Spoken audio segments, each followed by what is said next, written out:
everyone, welcome back to the Kia Hyundai channel. My name is Gabi. And I'm Charlotte. In today's video, it's a comparison. It's the 2024 Kia Sorento gas versus the 2025 Kia Sorento plug-in hybrid.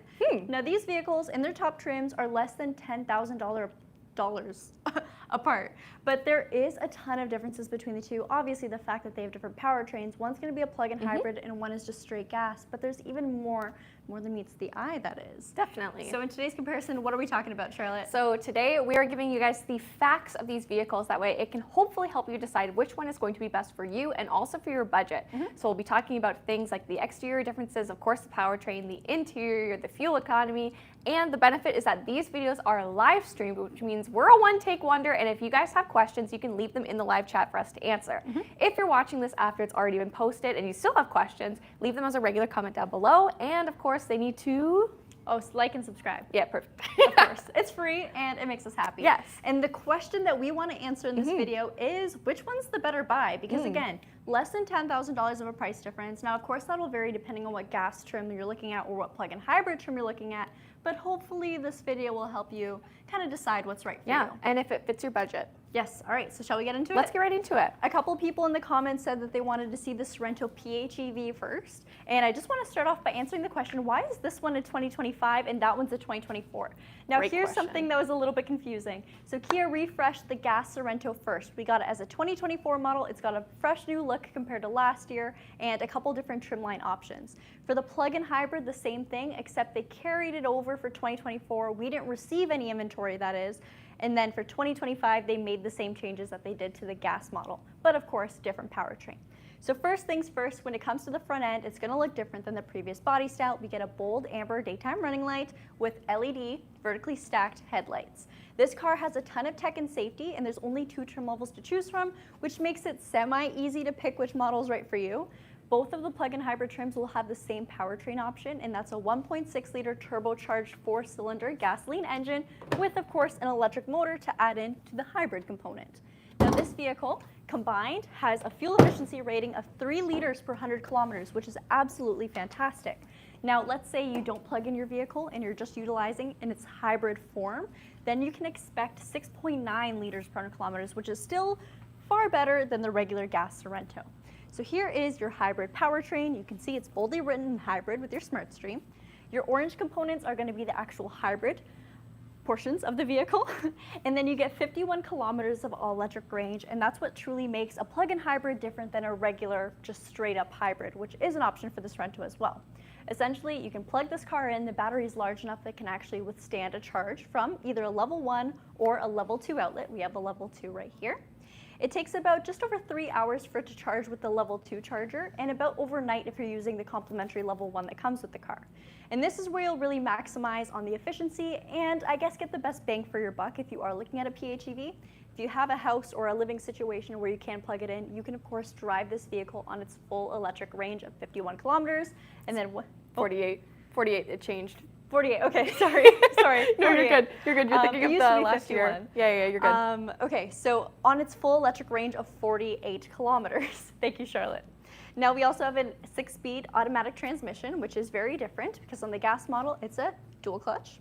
And then for the styling differences, you're gonna get a black center grille with some nice chrome trim pieces surrounding it. So it's encased in chrome, and that's a common theme on the hybrid, a lot of lighter styling elements. This paint color is called mineral blue, and it's the darkest blue you'll have available for this car. Some of the exterior paint color differences are also going to be not available on the gas models, and then vice versa, so some of the gas colors won't be available on the plug-in hybrid. Tell me about the rebate. The rebate, so you get a $2,500 rebate for the plug-in hybrid, and then if you have any sort of provincial rebate based on where you live, that would be stacked on top of it. So it's a huge bonus with this vehicle here, and that brings the price point even closer between the two models. All right, this is the SX trim, which means it's fully loaded. So you're going to get front parking sensors, a front-facing camera, advanced forward collision avoidance, highway drive assist with the capability for automated lane changes, and a whole lot more. But we have done a full video talking about that. If you want to check it out, it will be in the description. Another difference is going to be the chrome piecing for your skid plate. So again, a lot of lighter elements. I'll have Charlotte pan in on the air curtains for this car. So they are functional on the PHEV, but they're non-functional on the gasoline model. I hope I explained how hybrids are a little bit, or plug-in hybrids are different than a regular hybrid or a gas model efficiently in that little portion there. But if you have questions, again, it is a live stream, so please let us know and I can clarify on that. Let's talk gas now. I'm going to turn the car on and we can take a look at the front end. So for the gas model, on the front end, you'll already see there's a lot more darkness happening. We have a dark chrome casing for your center grille, so you'll see surrounding it. It's a nice dark finish, and that is of course going to look lighter or even darker depending on the light situation that you're in.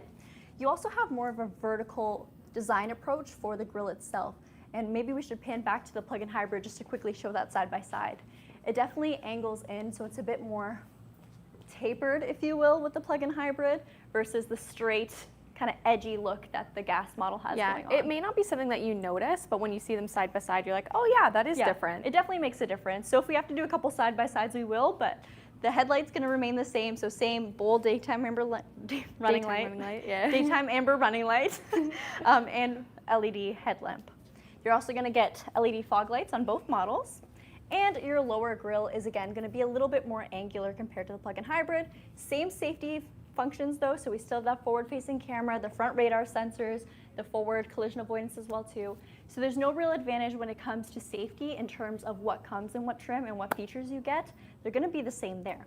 But for powertrain, let's talk about that for a second. If you're looking at just about anything above the base for the Kia Sorento gas, you're going to get a 2.5 liter turbocharged 4-cylinder, and that is going to give you ample power. You get 281 horse with 311 pound-feet of torque. One thing you don't get is a hydraulic lift for your hood. I will point that out. Oh, prop arm. I know. So with this 281 horse, 311 pound-feet of torque, your transmission is an 8-speed wet-type dual clutch with paddle shifters. So that is something that's a little bit controversial. It definitely has a bit more of a choppy feel at low speeds, and a little bit of extra care if you are someone who's doing a lot of stop-and-go traffic driving, just because you don't want to allow your vehicle to slip its clutch. You want to be at a full stop or going when it comes to a dual clutch.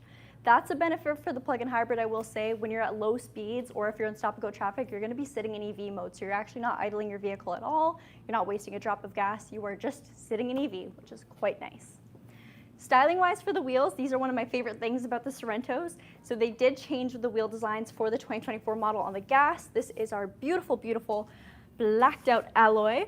Now this is going to be exclusive to the X line and the X line limited trims. And again, it's a little bit different, a bit more rugged. So this is a 20-inch wheel. And we do have our center lug nuts covered. Check that out. Now we'll quickly take a look at the plug-in hybrids wheels options. Now, for the plug-in hybrids, you only get one wheel. It's EX trim or SX trim, this is what you're going to get. But this one has 4. Oh boy, actually 5, you get a spare now. So these are your 19-inch alloys, and they have an aero blade design. So they don't just look funky, they actually act a little bit differently than your traditional alloy, and that is because they're going to have an emphasis on efficiency, because of course it's a plug-in hybrid. We want the best range we can with this car, and the wheels are the best place to start. I will say this is definitely an improvement from the wheel design of the previous body style Kia Sorento plug-in hybrid. I definitely like these a lot more.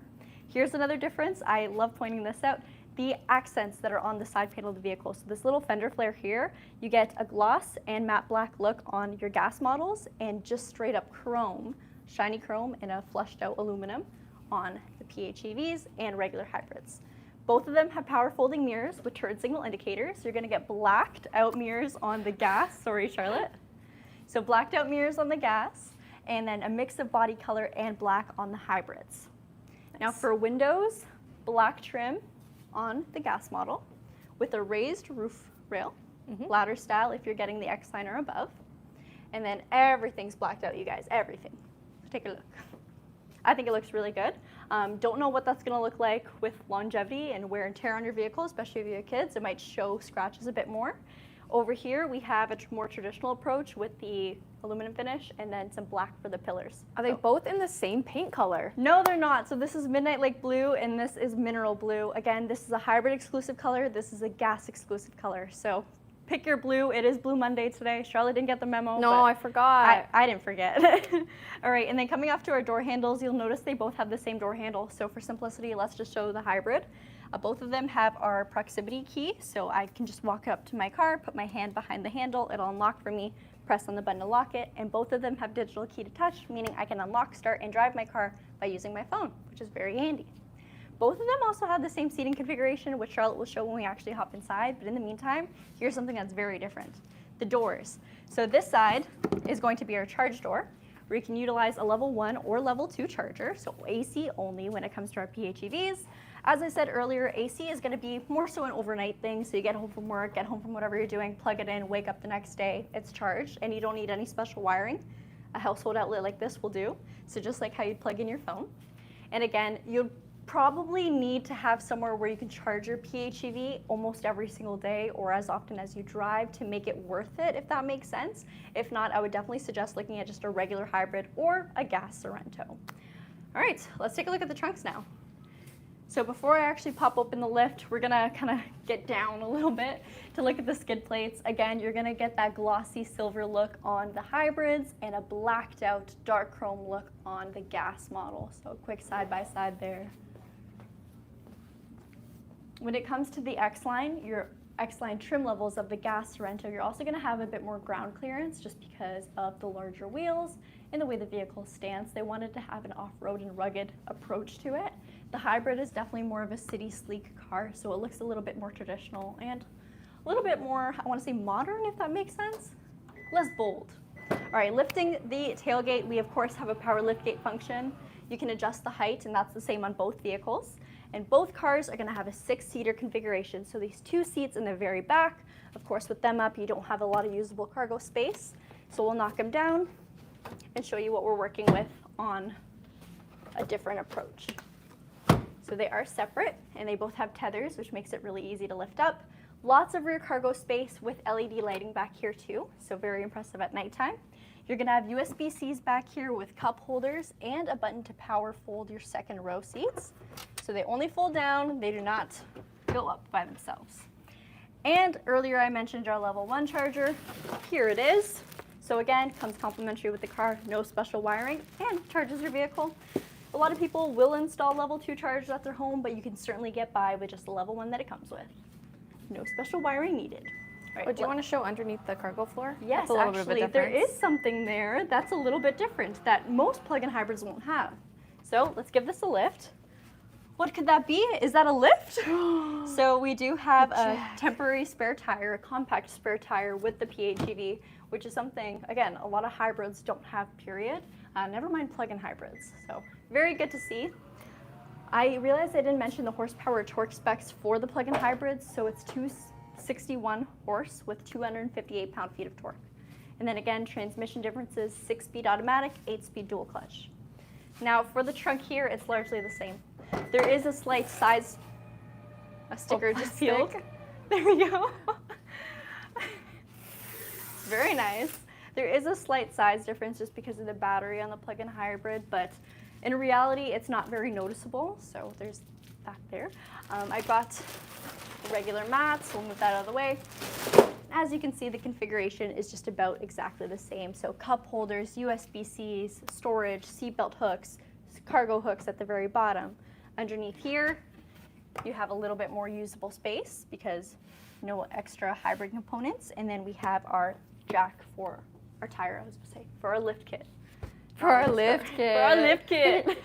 All right, let's close this up, and Charlotte's going to talk about the interior and the technology of both of these vehicles. Perfect. So I think I'll start with the plug-in hybrid. Sure. And I think it probably makes sense if you want to start from this side, and then you can come around to the passenger side. Perfect. So when it comes to comparing a lot of the tech and safety features, as Gabby mentioned, is really a lot of it is going to go head to head. So I really want to highlight just a couple of the key differences, but then also the overall layout and some of the different interior options too. But if you guys do want to see a full and complete walkthrough of either of these vehicles, we've already posted them, we've already done them, and we'll make sure that we have them linked down below for you guys to check out too. So here you can see just typical what the layout is going to look like. We're seeing the continuation of the darker chrome on the interior of this vehicle too. Now both vehicles are still going to have some pinch protected windows. They're both going to have memory seats, and they're also both going to have a Bose premium sound system, which again, super great to see. Now I'll have Gabby show the seats really quick. You can see that this has our dust blue, or we like to joke that it's dusk blue because I don't know what dust blue means, for our seats. So you actually do have a blue seating interior for this, which is really cool. These seats are really nice. Yeah, they're super nice. And you can also see that they are quilted, and they're also going to be heated and ventilated for your seating pleasure. Woohoo! Now over here, you're going to see a couple other, I guess not really other differences. I was going to say there's your fuel door, which is accessible from right there, but both have power seats, and then for your steering wheel, both are going to have leather wrapped and heated all the way around. I want to show the paddle shifters though, because when it comes to the PHEV, which of course we're sitting in right now, is your paddle shifters are actually going to serve two purposes. So when you are in eco mode, you can actually use them to control the amount of regenerative braking or the level of regenerative braking. However, when you have them in a different mode, you're going to be able to use them to manually cycle through that 6-speed transmission. So dual purpose, where of course they're just going to be for cycling through your gears in the gas. Had to think about that for a second. Both vehicles, again, are going to have 12.3-inch screens, both of them for your instrument cluster and for your infotainment. When it comes to the center, there you go. No, you're good. When it comes to the center, of course, on the PHEV, you are going to be able to see your battery, so the amount of charge, of course, that you're able to use. So that is going to be one of the differences. And then also you're going to have your power bar here. So basically, when you're using power from the battery, when you're putting charge back into it, utilizing your regenerative braking or going down a hill as well. So those are going to be some of our key differences. Do you want to come around to the side? Yeah, for sure. Perfect. All right. We'll point out both these cars do come standard with push-button start and all-wheel drive, so it doesn't matter what trim you're looking at.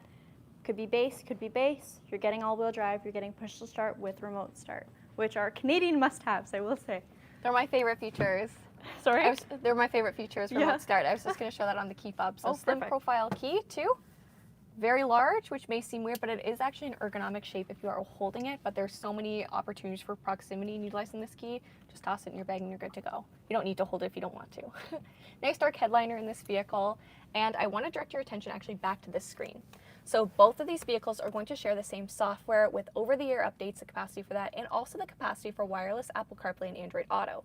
Of course, one of our big differences that we're going to have is going to be that that PHEV button that is right here. So this is going to show you the amount of range left for if you're just driving an EV range, the battery status, and then of course you can schedule charging if you want it to be utilizing a time during off-peak hours for electricity. You also have this handy diagram, and this is really nice because it lays out basically the configuration of the vehicle.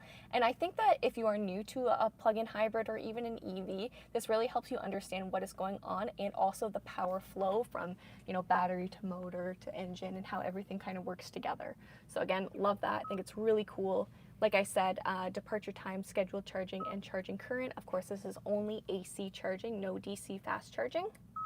And then here you can see your battery status and also get some of your history items here. So EV economy history, and then also for your fuel economy. So this is really cool, especially over time, just to see how the vehicle is responding to you as a driver and utilizing its system. I'll pop into setup just to show you basically that a lot of the things that we see here are going to be very similar when it comes to driving convenience. Your safety features are all accessible through this screen, and you can customize them to you and also to your user profile. For layout, you can see both vehicles are going to have this switchable infotainment climate control cluster. And then down here we have lots of piano black elements, still a wireless phone charger and options for connectivity or for charging too. In the PHEV, you are going to have a shift-by-wire gear shift. So again, it is knob style. This is a new design, and I think it looks actually really luxe. I think it looks really, really good. I love it. Very Genesis. When it comes to our drive modes, your drive modes are going to be different in these vehicles. So you're going to have Eco, Sport, and Smart, and they're each going to change the powertrain configuration just depending on which you put it in. A little bit more sportier, you'll never guess that. Eco is going to be the most fuel efficient. And then both vehicles are still going to have terrain modes such as snow, mud, and sand. And basically that's going to work with the traction control system. It's going to work with your powertrain to basically decrease the amount of wheel spin depending on your situations and also or increase it for sand. Heated steering wheel. Now one button that this vehicle has that the gas is not going to have is your on-demand EV or HEV. So basically you can have an automatic mode, hybrid mode, or electric mode. So electric mode of course is just going to be using electric range. Hybrid is going to be utilizing a hybrid powertrain. Bet you didn't see that coming. And automatic is going to switch between them. So it's nice that you can change that. So if you are in a congested area like stop and go traffic, you're probably going to want to use some electric range instead of using your fuel. Both are going to have 360 cameras. Both are going to have blind view monitoring. And up here, Should show it. Yeah. There we go. Looks a little crazy because my door is open, but live off of. You also, for the SX on the PHEV, have a digital rear view mirror. We do not have it on the X-Line Limited, but if you go up to the X Pro, you do see it there. I think that's pretty much covered my bases. Yeah. We're in here. for layout.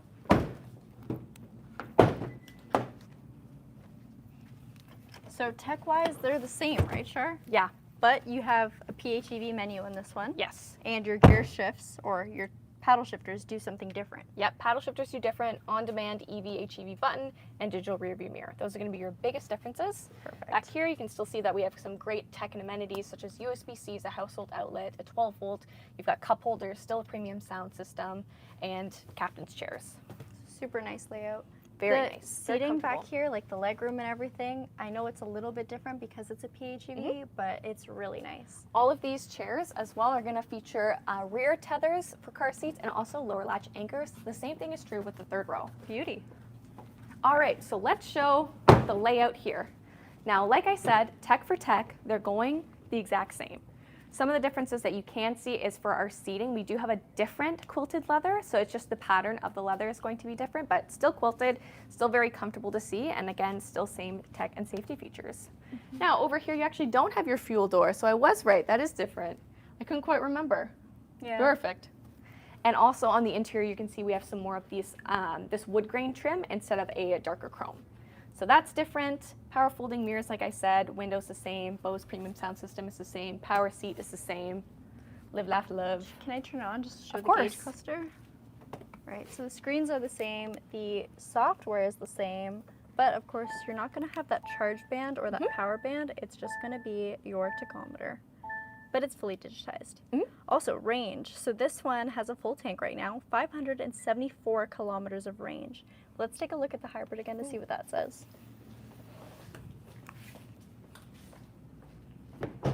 So, And the hybrid's also not fully charged right now. I believe it's at 76%. All right, 709 kilometers of range. so that is quite the difference. And again, that is with the battery not being at full charge. And you guys saw that. Yes. Actually, we can dip into here. We're at 75%. Ooh, That is crazy. also another tidbit. This one has a smaller gas tank. Yes, it does. So 10 liters difference, I You believe. can go further for cheaper, and if the distance you're going is under 48 kilometers, you can do it on just electricity. But still, if you're doing that, still use some gas every so often. Don't let your gas just sit in your gas tank. Still use it. Don't listen to her. Let the gas sit there for years. It's fine. Oh. Just kidding. All right, so there is quite the difference. Anything else we should show inside? I think we should show the center console or the cluster, Sure. like where the shifter is, because that's different. So as you can see, still navigation. Your screen is all the same. This down here is different, and also you can see you don't have this covering, so you don't have a piano black cover.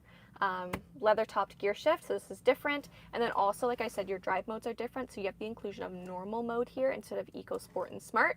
Same terrain modes, and your EV on-demand button is replaced by idle, stop, and go. Nice. Cool. Electronic parking brake. Yeah. And then back seat, I guess we can show that too, just to give a quick little look. Headliner's different as well, but both have panoramic sunroofs. I'm kind of surprised they didn't put a black headliner in a trim like this, but Because it's more rugged. yeah. Yeah, I know what you mean.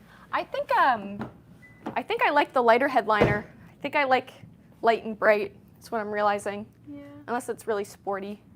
Nice and open. Seating layout exactly the same. We don't have a blue interior option for the gas model in Canada. I would love to see it. There is a beige, like olive brown interior, but we have not seen it yet at our dealership. Stay tuned, subscribe. Yeah, And that's all we can say. We'll have it eventually. And then heated seats back here, cup holders. Everything is exactly the same, but we get some wood paneling. Yep. Right over there. I feel like at this point, I really want to ask you guys, what do you think is worth it? Obviously, when it comes to the PHEV, is you're going to have a lower cost of driving per se, because your fuel is going to be able to take you a lot further for a lot more affordable price. But of course, you do have a higher acquisition cost. It's going to be about $10,000 depending on which trim you look for. So which one do you guys think is going to be worth it? I'm really curious as to what you think. So, do you want to check for questions in the comments? Yeah. And I'll show some of the differences again. Absolutely. Right. So headlights, exactly the same. Grill time now. All right, grill on the gas model is definitely a little bit more angular, a little bit more on the vertical right there. And then if you're looking at the X line and above, you're gonna get some black or matte black elements. I know it looks chrome here. And then some dark chrome finishing encasing the grill all around. On the PHEVs and regular hybrids, all of that is just traditional chrome, and the grill layout itself is more tapered inwards. So it looks a little bit, I kind of want to say softer, if that makes sense. Both of them have LED fog lights and LED main headlights.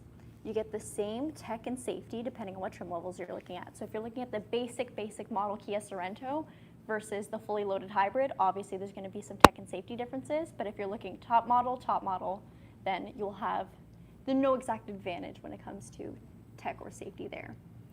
So a nice look at the front end.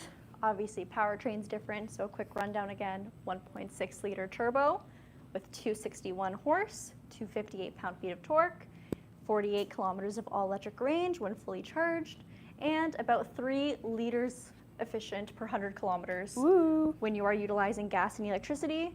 6.9 liters per 100 kilometers when you're utilizing just gas. So if you're not plugging this car in, you're still getting a more efficient drive than a regular gas model Sorento, obviously. And then with this model, 2.5 liter turbocharged 4-cylinder, 281 horsepower, 311 pound-feet of torque. And you can expect, I believe it's 8.7 liters per 100 kilometers on the highway and 11 point something in the city. Do you talk about towing? Difference in No, towing? so 2,000 pounds towing capacity, 3,500 pounds on this model, but if you get the trim level above, that gets amped up to 4,500 pounds. Woohoo. Very nice. I'm just looking for a couple questions. I saw someone asking, saying basically it's a shame that you can't get a bench seat. So for the PHEV, you actually can't get a bench seat in either trim. In the EX or SX, it's only a 6-seater. In the gasoline, you can on the introductory trim, the LX, and that is when you're going to have a 7-seater configuration. It's, again, a bench in the middle. Just trying to find any questions. I might answer price point. So this PHEV is the SX model, the fully loaded. It's 60,295 Canadian. This gas model is one below the top, so there's actually one model just above it, but tech-wise, there's no real differences. It's just more so wheels and a few things. This one is priced at $59,775, so I want to say just under a $10,000 difference. And this one you do get a rebate for, so $2,500. Here's a good statement, I guess. Usually when you do the math on EVs, you never make up the upfront money to get it. Gas will be cheaper in the long run. Well, I think that's actually really a subjective statement. I think it's going to depend on how much you drive and also the price of gas. I know in a lot of places in the US, gas is the price of water. It's super affordable. Here in Canada, things are a little bit different. In Ontario, we're probably paying about $1.68 a liter. So it can be very expensive to fill up depending on how much driving that you are doing. So I think you just have to examine your lifestyle and make the best choice for you. And if it's not the best choice because you're not going to make it up, don't buy it. Yeah, so true. Unless you want it and you have the cash, then go for it. I mean, at the end of the day, this one's still not a fuel hog. I mean, it's no hybrid, but it's not horrible on gas. I drive this daily. Yeah. The X line. And when it comes to driving these cars, this one is very torquey at low speeds thanks to that electric motor. It's getting that assistance there. And it's fairly responsive. It's fun to drive, but this one, the turbocharged gas model, is a ton of fun, especially for an SUV. So there's really no compromises. If you're looking for a bigger vehicle because you have a growing family, you can still have something that you enjoy driving and looks good. I love this powertrain. I love it. I love it. Seriously. That's why I switched into it. I drive a demo. All right, I'm gonna put this down. I don't suppose you can retrofit the gas Sorento with hood struts like the PHEV.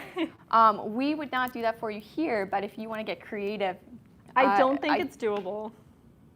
Maybe. I don't know. It would take some time and some money. Yeah. But if it's really worth it, Dave, go for it. Go for it.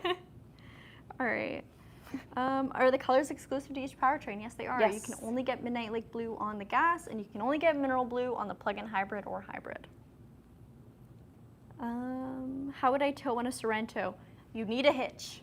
Yes. The cars already come with trailer Trailer pre-wiring, so you would need a hitch and wiring, and then you'd need something to tow. And then from there, you're good to go. All right. Ryan said, with only a $7,000 difference after rebate, you can make it up with a combo of gas savings and the fact that you can save on brake wear. Yeah, so Yep, this for sure. vehicle will utilize a little bit of regenerative braking, and depending, like we've had some customers who their only driving is just running errands around town, so they're never getting gas in their plug-in hybrids. Still try to use your gas and Yes. still use friction braking. Yes, absolutely, but you can really stretch it out is what I'm trying to say. Yes, definitely. How many pounds is it able to tow? So 2,000 pounds on all models of the plug-in hybrids. For the gas, you can get 3,500 pounds on the turbocharged models, except for the X Pro, where you get 4,500 pounds because it has enhanced cooling. Woo! And a digital rear view mirror, which really helps. Also, thank with you, your Paul. towing. Thank you so much, thank you so much, Paul. All right, anything else we should go Does the over? blue seat help when you wear jeans? No. Oh boy. All right. Shall we end off today's video? I think we shall. Well, thank you guys so much for joining us. Let us know in the comments down below which one you think would work best for your lifestyle. Yes. And if you have any questions about either or, please let us know because we'll do our best to answer them. We also have an EX model plug-in hybrid. So if you're curious to see what the entry or trajectory trim would have, then there you go. Michael, come here. Michael, come say hi. You can't walk in the video and not say hi. It's Michael Monday. Yay! It's Blue Monday and Michael Monday. All right, you guys. See you tomorrow. Bye.